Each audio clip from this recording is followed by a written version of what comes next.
our wrestling podcast, back at you with another episode. This is Dave Vicious along with Jess, the Total Package, Craig, the British Bulldog, Joe and Cuz are off this week, bringing you our perspective on the world of professional wrestling. No inside sources, no ties to the industry, just stories from the diehards, sharing opinions with you. Hey guys, I know what our topic is today. Are you ready to hear it? Sure. Well, hold on because my stuff fell asleep. No, you fucked it.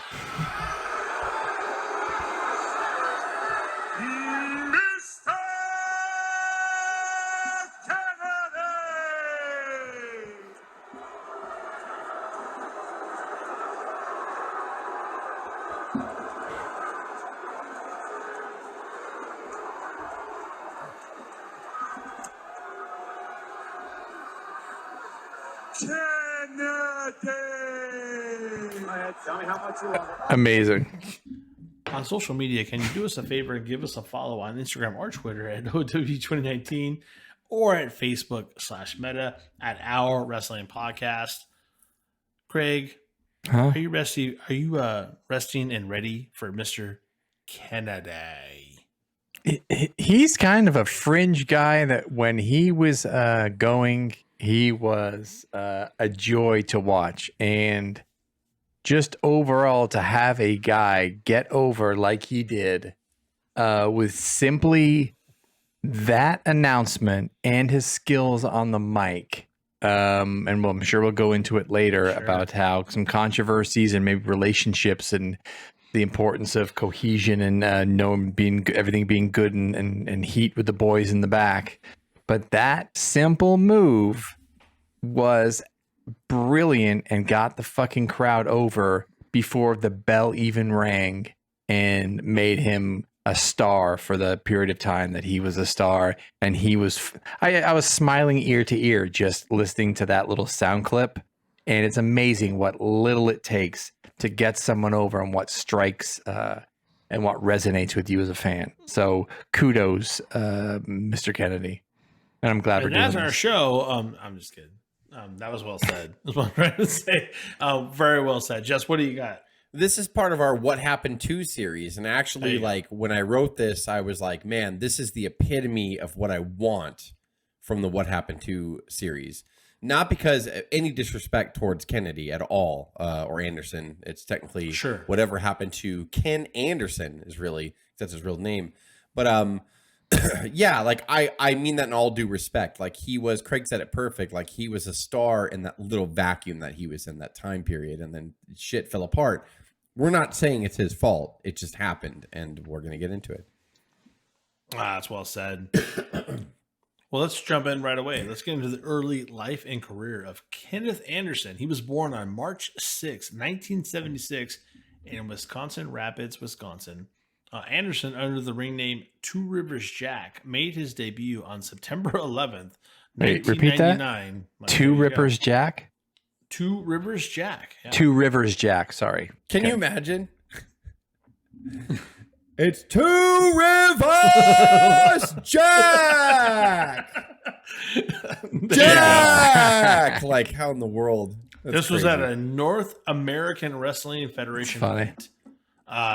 Apparently, he got picked up right away. Upon signing with WWE in February of 2005, Anderson was sent to the Ohio Valley Wrestling, OVW, developmental territory, where he would remain there for 6 months. When he arrived, Jim Cornette was in charge of the organization and, according to Anderson, did not see potential in his abilities and declined to feature him as more than an occasional bit player on OVW's programming.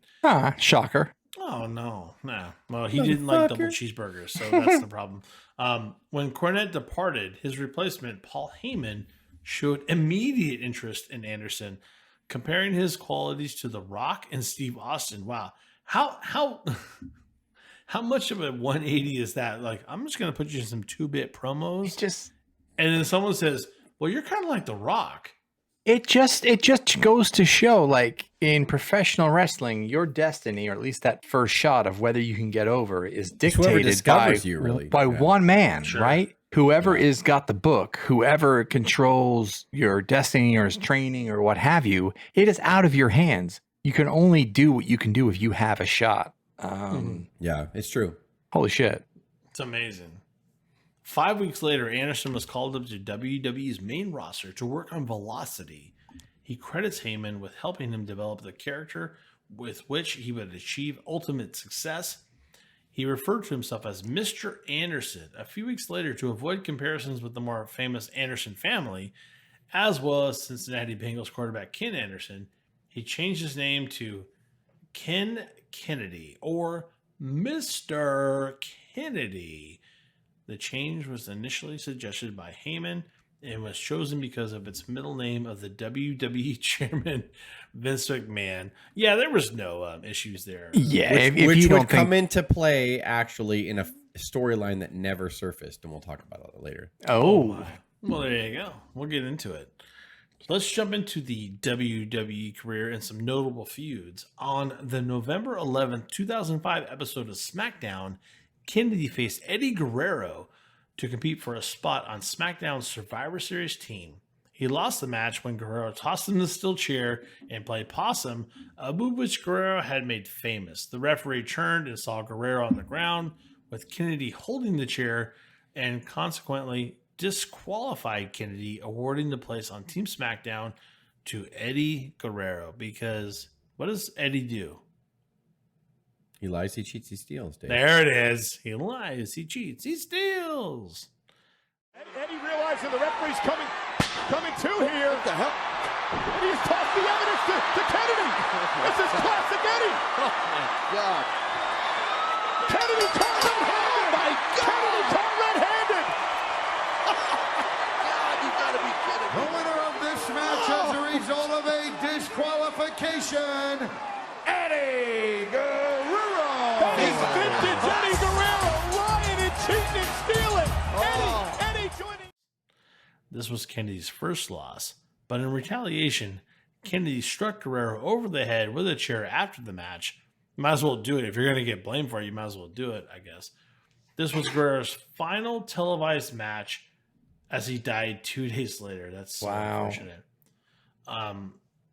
In interviews about the incident, Kennedy had stated that he considers this an unfortunate honor. Wow. It's hard. That's a hard one in the stomach, I think. To be wrestling with Eddie, and then 2 days later he passes, and you're part of that storyline, and you're the last storyline that Eddie ever works with. I think that's hard. I think a lot of people don't remember that Kennedy was the guy either. no. That to be the final work with. the last match. Wow. He was Eddie Guerrero's last match ever. Yeah, that's hard to stomach. In December, Kennedy participated in the WWE's overseas tour. On the second day in Italy, Kennedy suffered a legitimate, latissimus dorsi tear. Wow, Did I get that right? You handled that pretty well. Kennedy was sidelined for nearly 6 months while he rehabilitated that God, you injury. just get your fucking 6 months.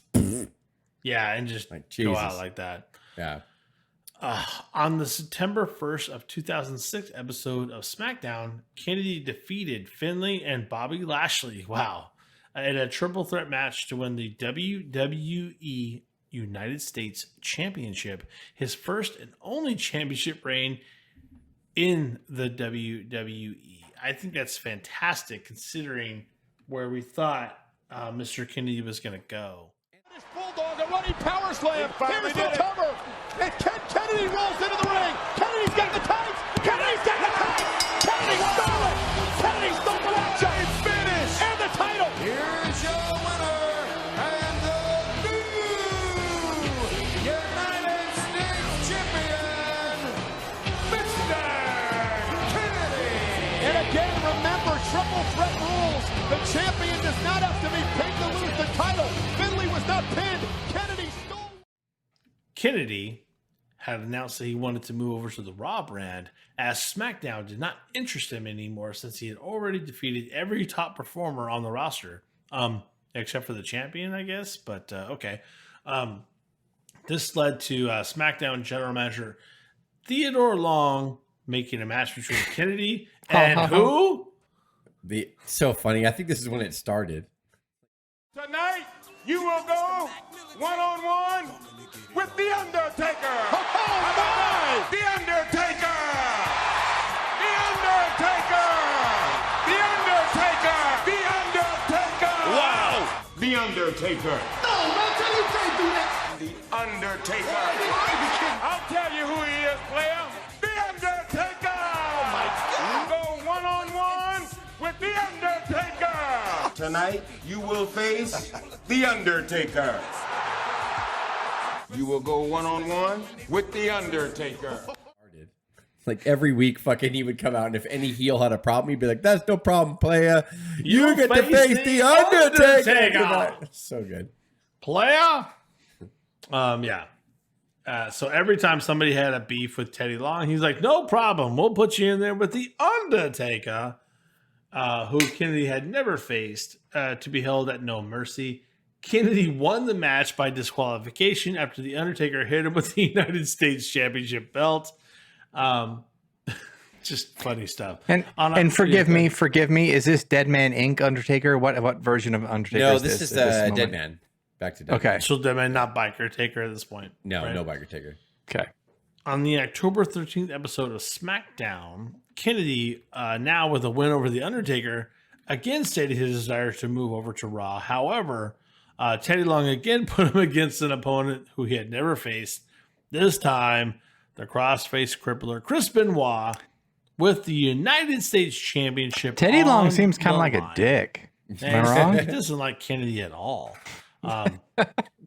Teddy Long had stated if This is Kennedy trial were to by defeat fire. Benoit, he would be given his release and be allowed to go to Raw. Ultimately, Kennedy lost the match and the United States Championship to Benoit after submitting to the crippler crossface following a distraction by The Undertaker. Crossface! Can Benoit lock it in? Benoit! He's got the crossface locked in as The Undertaker lifts up. Kennedy taps out. We've got a new United States champion. Where did he go? Where did he go? He vanished. Where did he go? Here's your winner and the new United States champion, Chris Benoit. The Undertaker would distract me too, just saying. Kennedy would join forces with MVP and feud with the Brothers of Destruction, which was Kane and Undertaker himself. Mr. Kennedy measured by The Undertaker. Look at this. Tombstone Piledriver. The cover. The Brothers of Destruction victorious. Here are your winners, Kane and The Undertaker. At Armageddon in December of 2006, Kennedy and The Undertaker met in a final match. They were scheduled in a last ride match. In that match, The Undertaker would finally defeat Kennedy there. Kennedy would start in 2007, out by earning a shot against Batista's World Heavyweight Championship, but would fail to win the title at that point. He would also challenge Bobby Lashley for the ECW title, but he would fall short in that exchange as well. I want to stop there real quick because if Kennedy is he's your loser on top, that's a big deal. Am I wrong? And I think they were trying to build his heel gimmick here. I mean, the whole time he's doing that announcement where he would call for the microphone to come down and then he would do Kennedy. And like that got him over. So I think they were just putting him with top guys here and trying to see how he swam. I think it was And Jess, too. I don't remember much of his work ethic or his work rate at this point. How was he to you as a worker? I would say he was right in the middle. And I don't mean that to He be could bad. work. Yeah, he could work fine. He never did anything flashy or anything like that. It was all gimmick with him. And I'm not suggesting that he wasn't a good wrestler. I'm just saying That's not a bad thing. Yeah, no, it's not a bad thing. I mean, he never did any like mega flashy moves or anything like that. He just did the mic check, which was his finisher, and like that. It was all his gimmick. It was all he was really good on the mic. Yeah. So I totally see how Heyman associated him with Austin and Rock because I saw it too. At WrestleMania 23, April 1st, 2007, Kennedy won the Money in the Bank ladder match, giving him the right to challenge any world champion in WWE at any date up until WrestleMania. Oh gosh, 14. 24. 24. My bad. The Roman numerals throw me, bro. Sorry, you got me. You got me. Kennedy also announced on the April 30th episode of Raw that he would be cashing in his Money in the Bank championship at his opportunity in 11 months at WrestleMania 24.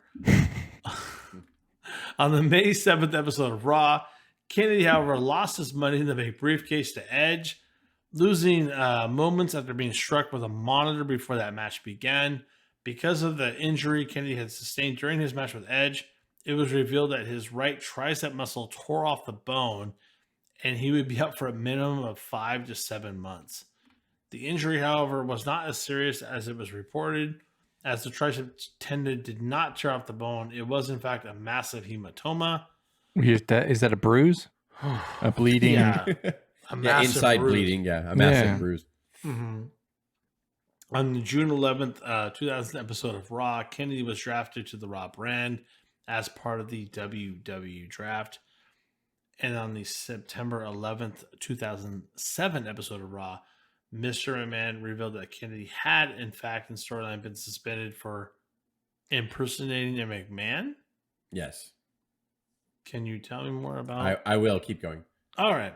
This angle was written because Kennedy was being named one of the 11 wrestlers implicated in a steroid scandal and therefore suspended for 30 days in accordance with WWE's wellness policy. So this all happened. So the infamous, because it's not famous, it's infamous, limousine exploding with McMahon inside of it happened around this time, shortly after when McMahon suspended him. So what was supposed to happen was they had a storyline going where Vince was going to be blown up in the limo. He would have survived it, but they were trying to see who did it. At the end of that storyline, Mr. Kennedy was going to be revealed as McMahon's bastard son because of his name Kennedy, which is Vince's middle name Kennedy. Vince had an affair years ago. Brilliant. Abandoned. They put Kennedy up for adoption. He always vowed revenge against his dad, who turned out to be this promoter. This is wonderful. So he's the one who blew the limo up, and it would reveal that Kennedy, Mr. Kennedy, Vincent Kennedy McMahon, was Vince's bastard son. So he would go in there and feud against Stephanie Shane and Vince. But what happened is Chris Benoit decided to do some weird shit. And after that, Vince had to come out of character, address the crowd, address the WWF universe, address the media. So basically they scrapped the limo storyline because obviously with what Chris Benoit did was very real life. And, so when the limo exploded and we got nothing out of it, it was because of Chris Benoit, and also yes. Chris Benoit is to blame for Mr. Kennedy's. Well, no, Mr. Kennedy was because he was involved in a steroid scandal. So that was Mr. Kennedy's fault. So no matter what, if Benoit didn't do what he did, Kennedy wouldn't have gotten the nod because he got caught in the steroid scandal. So he would have gotten suspended anyway, according to the wellness policy. So, and I believe he failed the drug test as well, too, which obviously contributed to the suspension. So then they ended the angle quickly with Hornswoggle becoming Vince McMahon's bastard son. So, that's right. Yes. Yeah. Because Chris Benoit did what he did, so it caused Vince to break character, and then they didn't want to totally abandon the angle, but then they wanted to do a funny ending to it. So when they went back on, they're just like, well, fuck, Kennedy got suspended. So now, like, Benoit's real life situation derailed everything and then caused Vince to break character and come back to life, quote unquote, even though he wasn't really going to die. And then they actually had to end it really quick because Kennedy couldn't do it because he got suspended, and he was probably going to be punished obviously when he came back. So they didn't want to just push it off for 30 days and then redo it. They had to punish him because he fucked up. Yeah. Yeah. And then fast forward, Hornswoggle gets the title, becomes a legend, Hall of Fame, World champion, wins the match at WrestleMania. Yeah. Beats Batista and Cena in the triangle. Yeah, just and great for Hornswoggle. And Won I the think Super Bowl. He also great won the for Super Bowl with Hornswoggle. the Las Vegas Raiders, is what I heard. That's what I heard. Yeah. Sure. All right. Wow, Kennedy- that is a tough lot for Mr. Kennedy in his career. Yeah. And it Which sounds makes like sense Because the fact that Paul Heyman jokingly said you should be Mr. Kennedy because it's Vince's middle name. Yeah. And they thought of a storyline going, wait a minute, what if you're my bastard son? Like that I had an affair You years feel ago. like Heyman planned that from the start. And he was an injury-prone guy, it sounds like, anyway. Yes, on and his top body, of that, yes. Yeah. And And now he's looking- starting to get suspended for wellness policy. Oof. and look at Dave's photo. Like, if you're going to use steroids, use them and still work out and get that shit together. Like, he never had a super great body, really, like top-notch Triple H body. Well, in his defense at this point, like he might have been just starting at this point to try to build it because he knew he was going to get a big push, and then he just got caught early, and then it was like, well, now I'm fucked. Like, That's valid. That's valid. No, it could be. Kennedy returned to television on October 1st of 2007 episode of Raw. He faced and lost to John Cena in the main event. For several weeks, Kennedy was programmed with Jeff Hardy and lost most of those encounters. He did, however, win the final match against Hardy at Cyber Sunday. See, he's trusted to have all these feuds with their top guys and like Hall of Famers, man. This is There's more to it than what they whatever happened to. Like that's this is the perfect example of what I wanted for this topic. I would, have and to I say mean you're this welcome. in respect. I liked Kennedy. I really, really did, and I still do. Actually, whenever I see him, I'm like, "Oh, fucking Kennedy!" You're welcome for me. He's Mr. recommending Anderson this now. a few weeks back. You're welcome. Edit. Go on, Dave. How about that? Put it on. You should. That's a great one, Dave. whatever I did. happened to that Adam You did, Cole you bet did. with you guys. Fuck that. All right, everyone, go fuck I'm yourself. I'm just kidding. I'm just kidding. Jess totally should pay. Go read the That's notes. I'm kidding. Go continue. Yeah, it's all right. It's- Kennedy next entered a so feud sorry, with Jess. Michaels on the night after Survivor Series. Kennedy claimed that it was time for Michaels to move on and let the younger wrestlers I love you via so hard. Kennedy achieve success. At Armageddon of 2007, Michaels defeated Kennedy by executing sweet chin music. It's not that sweet when you have to say it that way. It's super sweet. On Kennedy. Oh, that left hand. Uh-oh. Ken has a mistake. Oh, no mistake there. No mistake. Sweet chin music. Lord, what a shot. That whip. That suddenly. The Heartbreak Kid, Shawn Michaels. What a battle. It's super sweet. On the December 31st episode of Raw, Kennedy pinned Michaels in a rematch by executing his motherfucker. new finishing move, the mic check. After WrestleMania 24 in 2008, Kennedy would be off TV for months filming the WWE produced movie Behind Enemy Lines, Colombia. See, still they give him liked a- him. If Yeah, they're they going to liked put him him, you're in right. acting roles with WWE films, they liked him. They fucking wanted him to succeed. Like, It is true. You can always shit on WWE about the failure of other talent and go, oh, they didn't push him or they fucked him or whatever. But as Dave's reading this, I'm like, dude, they wanted this. Like, they Yes. wanted to believe in Kennedy. They had That's plans for sure. for Kennedy. these for sure. opponents, and then if you put them in front of put them in a shitty script, like, they believe in you. Yeah. He probably was his own worst enemy. Like, there are attitude. He admittedly, and I'm getting too far The Miz ahead. has a Christmas movie called like The Elf or something, and it's bad, but they loved him. And it's bad. It's bad. Don't anybody ever think and it's by the good. way, Paige is in it too. If you didn't Oh, know. well, then it's fucking good. Yeah, we're talking about. No, it's not. Not are at you all. doing, She's Dave? horrible. Kennedy will return to Raw as a face on April 28th of 2008 by confronting Raw General Manager and King of the Ring, Triple H. Steve Regal. Yeah, sure. Why not? Why not Triple H? No, Steve Regal. On the May 19th episode of Hey, Raw, Kennedy sunshine. defeated Regal in a loser gets fired match, thereby opening up a general manager spot on the Raw brand.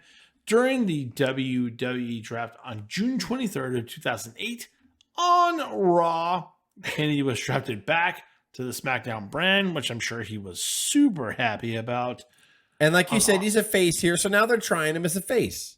He was There a you good go. heel. Sometimes when you turn a good heel face, the crowd, they cheer him. They like him. Yeah. Until August 4th, when he dislocated his shoulder in a match against Shelton Benjamin at a house show, keeping him off television for 3 months. I just feel like You know what? Sometimes luck is the biggest Sometimes luck factor is of it bad all. luck, or Like it what? really, really is. Like a millimeter, or it's stretching 30 seconds before the match, or it's just simply your body or genetics. But like constant injuries, or as opposed to longevity, is the difference between Hall of Fame and a flash in the pan. Like, and what makes that happen?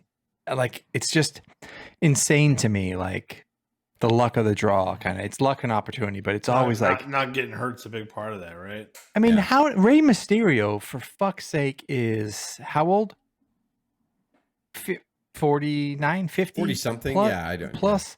And the bumps that he took, and he's had his share of injuries, and he's been out months and months, but the longevity that he's actually put together. And there's some people like Flair that could he broke his back in a plane crash, and then other than that, relatively okay for the next 25 years. I do agree with you on that. Yeah. You named two. Well, you named Flair. He's like an extreme. Yeah. He's kind of like not normal in that sense. Yeah. Yeah. But after Benoit went crazy pants, they not only did they focus on like abuse of substances, they also concentrated on head injuries, which also led them to concentrate on other injuries. Yeah. So Which you should. would Kennedy have, when he didn't tear his tricep off the bone in the 80s, he would still be wrestling. Yeah. Well, And he wouldn't have still stopped. is wrestling, no? So you almost have to say, yes, we're reading this out loud over and over and over again, going, oh, fuck, injury prone. But the sensitivity to injuries turned up a billion notches after people like Eddie Guerrero and Chris Benoit died, especially Chris Benoit, because his craziness was But not not- just That's fair. his but craziness not right was not. away, Jess. It was because absolutely. Eddie- No, it was right away. No, Eddie died 'cause first. Eddie had already passed here, so what Yeah, are we Eddie talking about? Eddie already passed, and then it shined a light on the drug abuse. Yeah. But then when Okay. they went, But because Jess of the is fact saying that, you because of the have fact that even though he was sober, he died of an enlarged heart basically and had a heart attack, which was the effects understand. of So what you're steroids. the and saying- growth 80s hormones. guys fought through this shit Yeah. regardless. They would have This never pushes taken 6 or Kennedy 7 back even months. harder. So then when Benoit did what he did, they not only refocused harder on drug abuse, and by drug abuse, I mean like steroids and growth hormones, but they also drilled down on head injuries, which then they just blanketed it saying, okay, anybody who's fucking injured, you're not wrestling. You're going to stop. Yeah.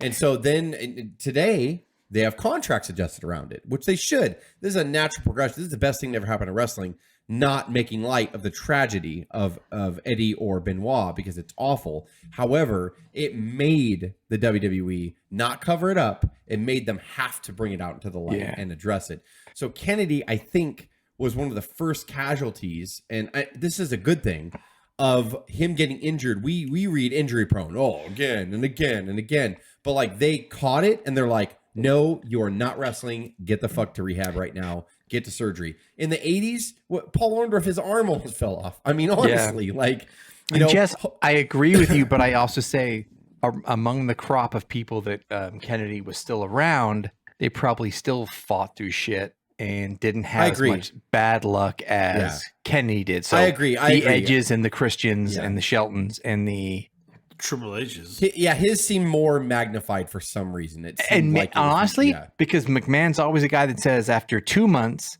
"Hey pal, how you feeling? Need your back." And maybe Kennedy's like, "I'm taking the full 5-6 months."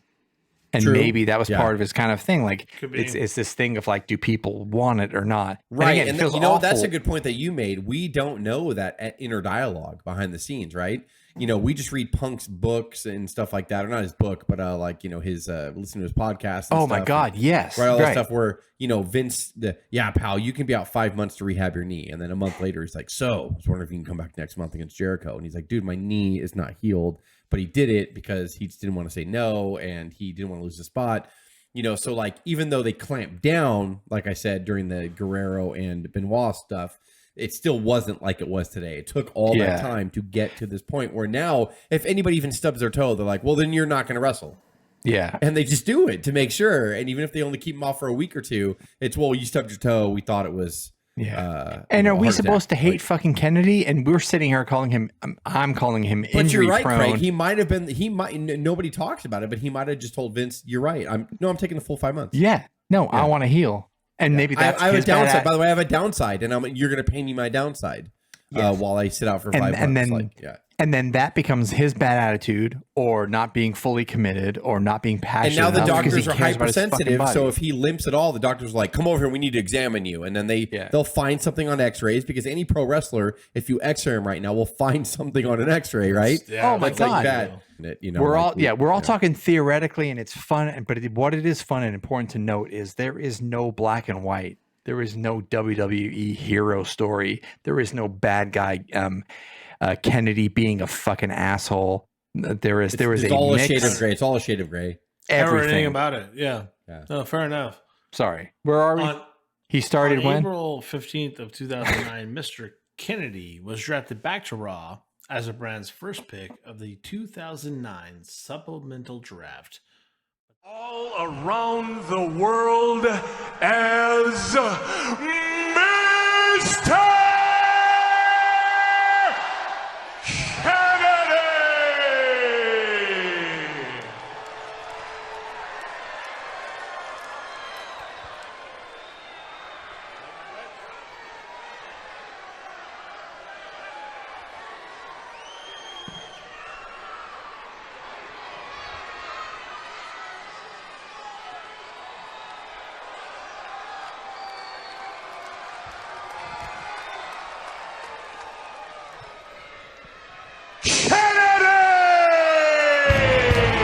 What a return to Monday Night Raw from Mr. Kennedy. But then Kennedy was released from his WWE contract on May 29th of same year, just 4 days after his return back. In a March 2010 interview with WrestleZone, Anderson explained that his release was due to a fellow wrestler, Randy Orton, complaining to WWE management that Kennedy was reckless in the ring, citing a botched backdrop that caused Orton to land on his head and neck instead of on his back. Orton argued that this could have potentially ended his career. According to Kennedy, Orton also persuaded John Cena to complain to Vince McMahon about Kennedy's in-ring performance, which prompted McMahon to release Kennedy from his contract. Again, we talked about Kennedy's mat work. There was not a lot of risk in what he had done. Correct. He relied However, on what he did before the ring, before the match started, right? No, I see what you're saying, but honestly, like, so there's no shade of gray in this now. Either Kennedy was a victim of politics or Kennedy was not solid. Because No, it was just a process of elimination. Cena was hanging out in the locker room, kind of just creeping. And then I was talking to Randy, and then I just got the sense that there were some things that were said during the day, too, before I went out for the match that, you know, prompted me that Cena knew more about how the finish was going to go down than, because I you have I don't believe the latter. I don't. well, and that's great. I mean, I kind of feel what you feel, but at the same time, so you start adding up all of his injuries, and then go, maybe he wasn't fundamentally sound, and that's why he was injuring himself over and over again. Maybe because he wasn't trusted doing it other people that didn't take care of him. right. Could be. But then also, then he gets the bad rap. Then he fucks up something with Orton, according to Orton. And again, what year was this? 2009, 2008. Maybe Orton was still the asshole Orton at the time. Yeah, I maybe, agree with that. maybe Orton at this time was fighting through demons of his own and didn't like the fact that Kennedy was getting popular. Cena was a dick. I'm just speculating. Cena was fighting for a spot. Cena is fighting for a spot, and then Orton, who actually probably had the ear of the locker room because people always knew how talented Orton was. And let's just say maybe Orton knew how to play politics around Triple H and John Cena and all that to stay in the good graces of them. And then just says, yeah, Kennedy's bad. I want you to say that too. He didn't say those words, but it was just conveyed that way. No, right. Or it was the other way around. It was that Kennedy really wasn't great fundamentally, and that's why he hurt himself over and over and over again. And he didn't intentionally try to hurt Orton. He didn't intentionally try to hurt Cena. He didn't No. intentionally I hurt would, anybody. I would argue No. that number one, neither of them were hurt by him. And then maybe he Usually. was accident prone, Sorry. and maybe he just finally ended up hurting somebody else besides himself. I don't know why I feel I'm so saying, strongly about but what this, I'm saying Jess. is, what I'm saying is, there's no shade of gray. It's either he was a victim Okay. of nasty politics, or he was No, accident prone, and it ended up hurting other people. The former makes more sense, and I'll tell you why. When you trust who's in the ring with you, who usually gets hurt? The person laying out the punishment, or the person who's taking the punishment? Well, here's what I will say to that, Dave, is he was already been trusted with Batista, Undertaker, Cena, every single You figure top talent, the Undertaker whole would say thing. something. Maybe he did. I don't know. And I've never heard the Undertaker say anything about him. Well, maybe he did. You wouldn't, But- though, because Taker's that professional. Maybe Undertaker just said, "Hey, look, he's not bad, but he needs work." yeah, and and was the beginning of Anderson it, and himself, in years after, like in being asked, "Would you ever go back to WWE?" He said, "Well, I had problems with Orton, and then that switched to I had problems with Cena, and then that switched to." Actually, I was probably the problem a lot of the time. So it became an attitude thing. And if you have a mix of, and what we always read and everything, and the common denominator of wrestlers that don't make it and wrestlers that have problems is there is the bullshit politics of heat with the office, which Right. could be theoretical and ridiculous. It could just be And like then- you're not conforming to what they want you to conform and to. then they heat say with you're bad. wrestlers. So if you're not gelling with backstage and it becomes multiple people, and then Kennedy himself has admittedly said the problem ultimately was probably with me after years of blaming Orton and then saying Cena. So maybe he does say it could have been me. So it's like, Okay. and again, we're all talking about It's respectable, but there's a big difference between saying that I'm the problem with getting along versus I was hurting people. who fucking knows. I just know Kennedy was fucking good on the microphone. It's amazing. Had a lot of injuries, and seemingly got fucked over by two guys that were pretty bad at the time for fucking over people and ending careers whenever they wanted Pretty to end them. notable Right? for it, yeah. Am I wrong? I don't agree. think you're wrong. And that's why we have the, privilege of Kennedy going to TNA Impact for the Privilege. next 6 years, essentially. In January of 2010, Anderson signed a 1-year deal with Total Nonstop Action Wrestling TNA. He made his debut for the company as the Genesis pay-per-view on January 17th of 2010, working under his ring name of Mr. Anderson. Is anybody not getting a Neo vibe? A Matrix vibe? Mr. Anderson. I have to tell you, if you're late one more time, we're going to have to dismiss you, Mr. Anderson. I'm sorry. As a mystery opponent, he wrestled Abyss, whom he pinned after using brass knuckles, establishing himself as a heel. In that process, Mr. Anderson would go on to wrestle for TNA for 6 years. It's pretty notable. He would have notable feuds with I didn't Abyss. see a lot of work in those 6 years. I'm hoping you guys did or have something to say about how. Yes. Yeah. Was he good? I He's did. working- Well, He's working with Abyss. he was the same. Like, he was go ahead, Dave. Yeah. Cause you're going He's working with Abyss, Kurt Angle, Jeff Hardy, who he would beat for the TNA World Heavyweight Championship at Genesis on January 9th of 2011. He was Champion. Twist the hate in the house. Oh, Hardy sneaks in the back door. Goes to the twist the hate. It's countered. Mic check. Hit it. There's 2, 3. He did it. The winner of the match. And new TNA Heavyweight Champion of the World, Mr. Anderson. Holy backfire, Batman. You gotta be kidding me. He was also a part of the popular faction Aces and Eights in 2012. In March of 2016, it was reported that Anderson was fired from TNA after failing an on-the-spot drug test at an Impact Wrestling taping. Maybe he's right in what Craig said. He is part of the problem. But at the same time, like, I don't mean to yada yada past his TNA. The reason why I do that is because A, I don't want the episode to go long. B, more people have Peacock and can get the WWE library than people who get the TNA library. Even though I would love to, I just don't have any extra dough right now. I would love to get Impact streaming so that way you can go back and watch all that stuff, because there are some gems in amazing TNA. stuff there. People like to shit on TNA now. Don't, please. There was like a 3 or 4 year span where they had the shit going on over there. And Kennedy was good. He did what he was supposed to do there. He was fine.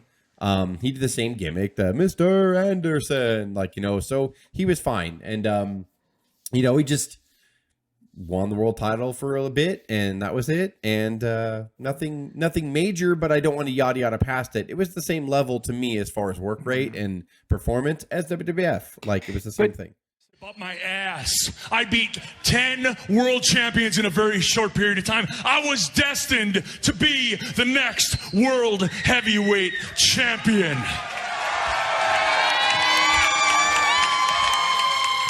And then a little birdie got inside the boss's head, got inside the boss's ear and said, "Hey, I think Kenny might be a little too funny.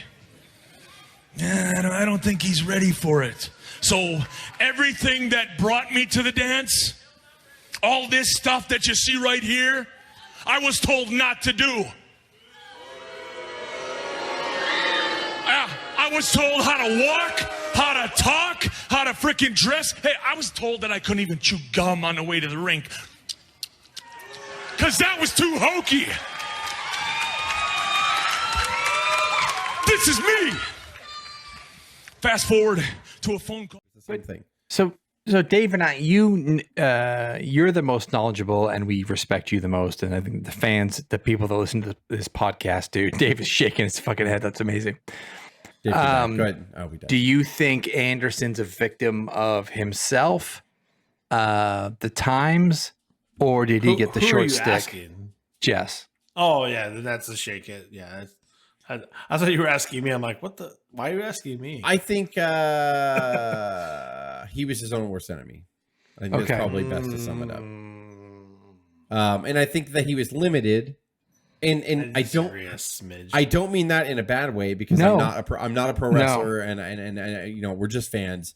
But I say that he was limited in the sense that he didn't go out of his way to be a high flyer or a vicious brawler or anything like that. He wanted to entertain, and he wanted to do the mic work. He wanted to do all that stuff. So I just feel like he was a victim of his own circumstance. I mean, when he gets to TNA and then he fails a drug test at the end, and they don't put the rocket to him. That again, though, they were trying the experiment with a lot of people in TNA. They had Jeff Hardy, they had Kurt Angle, they had Samoa Joe, they had AJ Styles, they had a bunch of people. So they briefly tried the world title on Kennedy and maybe or Anderson, if you will.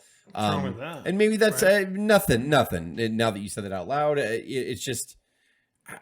For that level, right? By saying he's a victim of his own circumstance, I think I mean, or he was his own worst enemy, I should say. By saying he was his own worst enemy, I think that I mainly mean that in the sense of, I think that if he would have committed to politics, he probably would have been a lot higher. Did he deserve better than what his career was in both federations? I don't think so.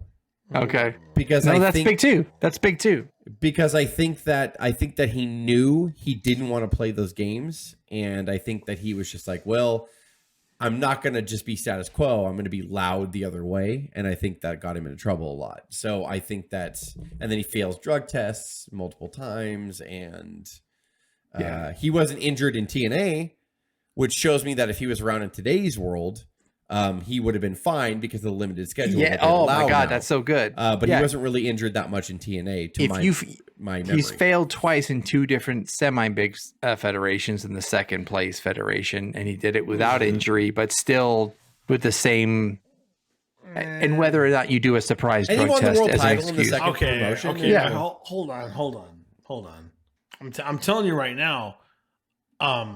Kennedy is a victim of the time. He's a victim of his own creation. He's a victim of the type of demon he chose. And I don't know how else to say that. He's not an alcoholic for what I've seen. He doesn't, but he does like to pump the juice, you know. And there's a lot of wrestlers, or do something late in the sense late 70s, early 80s that did the same thing. And the failure of the TNA drug test could have been pot. I don't know. Yeah, Who knows? I didn't dig in on that. Right. Yeah. It could have been a setup. Like, I don't know. Yeah, I just wanted to do this because I thought this fit the whatever happened to. It fits it perfectly. Because I like Kennedy, and I don't want this to come off like I don't. I saw potential in him. I remember when he started getting over as a heel, and he did the announcement, you know, the Kennedy. I was like, dude, that is just Attitude Era. It's the catchphrase. It's everything. He didn't look bad. He wasn't overly big, but he wasn't overly small. Like, it was just, I thought, dude, this is the next star. This is one of the next stars. Yeah. This guy right here. Yeah. Jess, to your point, there's nothing bigger. There's no bigger question mark than what happened to than this man right here. Because in multiple federations, and I like talking about this stuff and spitballing it because we hate to do fucking black and white. Black and white doesn't exist, and it shouldn't exist in any stuff. Like, he could be an amazing person, an amazing man. There could be 1,000 stories of how he was fucked over. But I think at the end of the day, like, I think there's something to that. What happened and why? And I think we've spent 30 minutes, 40 minutes just kind of talking about theoreticals behind maybe why in two different federations. And he was great. Dude, that fucking mic thing, like, it's so simple. Like an old-timey 1930s mic from Madison Square Garden hanging down, the like old-timey mic where he says his name and he says it twice because, like, in the old days, it's like you couldn't hear it in the arena, so you said it the second time. It's like, who is that? It's like Kennedy. Well, what was his name? Chronicle Kennedy. Like, and he drove that to the greatest success, and he had enough work ethic and work rate to be well. So, like, what happened? So, just to your point, what a fantastic, perfect, like, guy to spit through this. You get a chance to read the last note. You know, current day, I put Anderson to wrestle for multiple indie circuits from 2016 on to 2019. Most recently, the NWA. But I haven't seen him in a while. Yeah. And I'll still say it to this day. My idea. It was Dave's idea. For audio fans, give us a listen on Apple, Spotify, SoundCloud, iHeartRadio, Stitcher, and Google Podcast. Or watch our videos on YouTube at Our Wrestling Channel. Can you do us a solid on social media and give us a follow on Instagram or Twitter at O.W.P 2019 or on Facebook at Our Wrestling Podcast /meta for Facebook. Guys, it's been a pleasure. I love Mr. Kennedy. I hope he comes back and does something big. For all of us to the O.W.P, have a good one.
Themselves oppressing your own cognitive function eliminated. Conversations or checks were growing and awakening because of your own weak and fragility. Such a man in this world only swallow you whole and victimize you. To those who wish to defeat and know what's true. It's them versus me and